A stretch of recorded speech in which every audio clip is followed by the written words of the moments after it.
for this, sir. Now, shall you see the other? You do remember it, all the circumstance? I remember it, my lord. Sir, in my heart, there was a kind of fighting that would not let me sleep. Methought I lay worse than the multitudes of the bilboes. Rashly, and praised be rashness for it. Let us know our indiscretion sometimes serves us well. Well, our deep plots do pall, and that should learn us. There's a divinity that shapes our ends. Row hew them how we will. That is most certain. My sea gown scarfed about me, in the dark, groped I to find out them had my desire.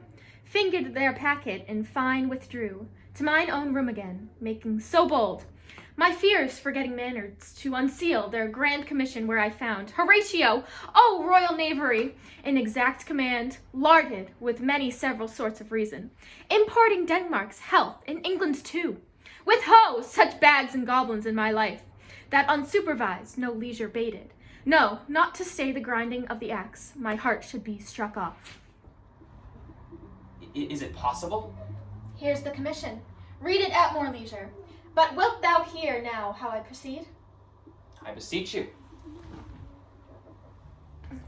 Wilt thou know the effect of what I wrote? Aye. Good, my lord. An earnest conjuration from the king, as England was his faithful tributary, as love between them like the palm might flourish, as peace should still her wheaten garland wear, and stand a comma tween their amities, and many such like as of great charge, that on the view and knowing of these contents, without debatement, further, more or less, he should the bearers put to sudden death, not shriving time allowed. How is this sealed? Why, even in this heaven ordinant, I had my father's signet in my purse, which was the model of that Danish seal, folded the writ up in the form of the other, subscribed it, gave the impression, placed it safely, the challenging never known. Now, the next day was our sea fight, and what was to sequent thou knowest already. So Guildenstern and Rosencrantz go to it. Why, man, they did make love to this employment. They are not near my conscience. Their defeat does by their own institution grow. 'Tis dangerous when the baser nature comes between the past and fell incensed points of mighty opposites. Why, what a king is this? Does it not? Think thee, stand me now upon. He hath killed my king and whored my mother, popped in between the election and my hopes, thrown out his angle for my proper life, and with his cozenage, is it not perfect conscience to quit with his arm?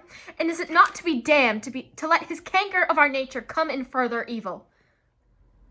It must be shortly known to him from England. What is the issue of business here? It will be short, the interim is mine.